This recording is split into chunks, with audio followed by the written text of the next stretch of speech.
Foreign delegation 2 दिवसीय जम्मू कश्मीर के दौरे पर थे और कल जिस तरह से आपने देखा होगा कि कश्मीर में वो विभिन्न लोगों से मिलते हुए नज़र आए थे। क्या क्या मुद्दे रहते हैं, क्योंकि जम्मू कश्मीर में देखा जाता है 370 के बाद के जो हालात रहे हैं उसी को देखते हुए ये तीसरी विज़िट अगर देखी जा रही है डेलीगेशंस की, क्योंकि इसके पहले भी 2 बार ये अगर देखा जाए जनवरी और फरवरी में इन्होंने विज़िट किया था 2020 में, और उसके बाद अगर बात की जाए तो क्योंकि पैंडमिक का दौर आ गया था तो डेलीगेशंस को आने के लिए थोड़ी सी देरी हो गई। और अब जिस तरह से सिचुएशन नॉर्मल हो गई थी और डीडीसी के इलेक्शंस भी हुए और उसके बाद 4G भी अभी रिस्टोर किया गया और उसके बाद ही अब ये डेलीगेशन जो है इनकी तीसरी विज़िट यहाँ जम्मू कश्मीर में हुई है। हालात का जायज़ा लिया जा रहा है, बहुत सारे मुद्दे हैं, बहुत सारी चीज़ों पर इनकी मुलाकात जो है अलग अलग लोगों से हुई है। कश्मीर में हुई थी और आज ये दृश्य जो है ये आप जम्मू के देख रहे हैं। जम्मू में भी आज ये अलग अलग लोगों से मिले और स्पेशली अगर बात की जाए तो डीडीसी के जो मेंबर्स चुने गए हैं उनके लोग जो हैं उनके साथ आज बैठे थे। यहाँ डीसी जम्मू बैठी हुई थी, साथ में जीएमसी के मेयर जो हैं वो बैठे हुए थे। और 370 के बाद क्योंकि इशू ये बहुत बड़ा है जम्मू कश्मीर में जब तोड़ा गया था और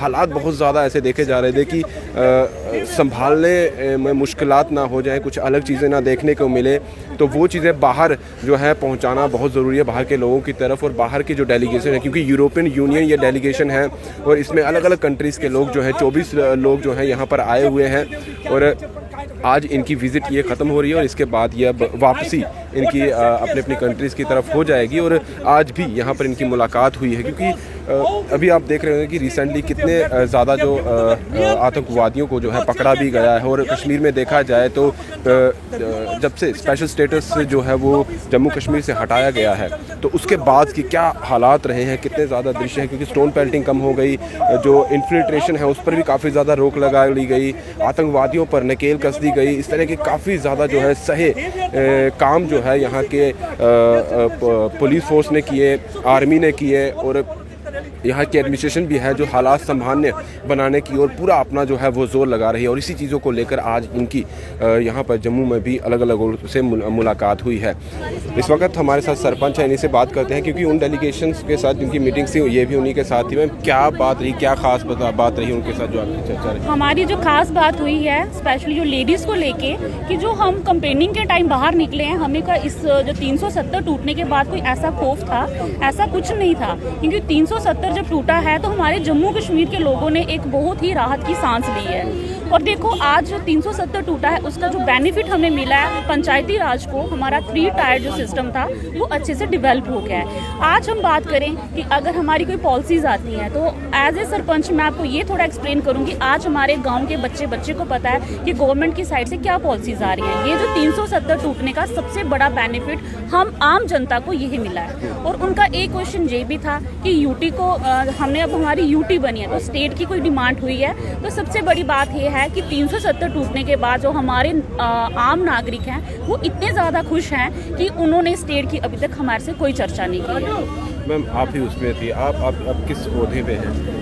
सर मैं सरपंच हूँ पंचायत लोअर जंडियाल से, ब्लॉक मतवार से। तो आप क्या उस मीटिंग में आपका क्या उसमें? सर उस मीटिंग में हमने ये बताया कि जो मतलब मैं सरपंच हूँ अपने वहाँ की, वो पूछ रहे जो 3 टायर सिस्टम लागू हुआ है उससे हमारे देश के लोग खुश हैं कि नहीं हैं, ये सवाल रहा उनका। और जो 35 से 370 ख़त्म हुआ इससे लोगों का क्या कहना है।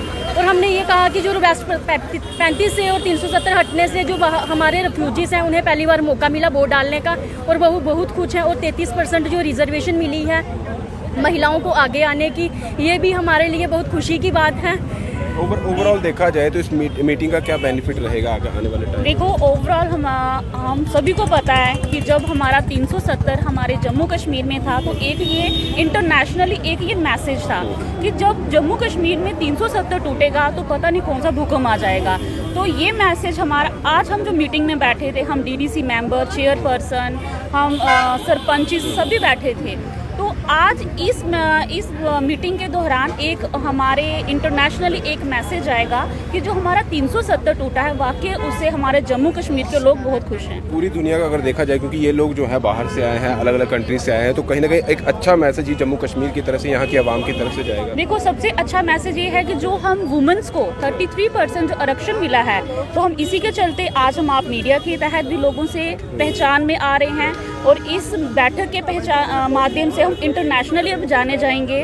और दूसरा नंबर ये है, जो हमारे वेस्ट पाकिस्तानी थे उनको तो वोट डालने का हक नहीं था। आज मैं आपको एक अंदर का एक एक्सपीरियंस शेयर करूंगी। आज हमारे वहाँ पे वेस्ट पाकिस्तानी एक हमारे वाइस चेयरमैन वहाँ बैठे थे, वो अपने बयान बताते बताते उनकी आंखें नम हो गई थी, क्योंकि उनको पहली बार मोदी सरकार ने हक दिलवाया है। चलिए, शुक्रिया हमसे बात करने के। तो कहीं ना कहीं कुछ अच्छी तस्वीरें ही नज़र आ रही हैं इसी बैठक में, और यही इनका कहना था कि जिस तरह उन्होंने कहा कि वेस्ट पाकिस्तानी जिन्हें अभी तक यहाँ के जो हक थे वो नहीं मिलते थे, वोटिंग राइट नहीं था, तो वो उन्हें मिला और आंसू तक उन्हें आ गए। इस तरह की कुछ चीज़ें बात वहाँ पर हुई, और बहुत सारी और भी चीज़ें हुई, क्योंकि सबसे बड़ी बात जो रहती है वो सिक्योरिटी की रहती है, और यही देखा जाता है क्योंकि पाकिस्तान की तरफ से इन्फिल्ट्रेशन जो है वो होता रहता है, और भी बहुत सारी प्रॉब्लम्स देखने को मिलती है, आए दिन कुछ ना कुछ घटित होता रहता है। तो वो सारी चर्चा यहाँ पर हुई होगी। कश्मीर में भी उन्होंने बात की, अब जम्मू में भी इन्होंने बात की, और यही चीज़ें अब बाहर जाएंगी और बाहर के लोगों को पता लगेगा कि यहीं जम्मू कश्मीर में अब पीसफुल है,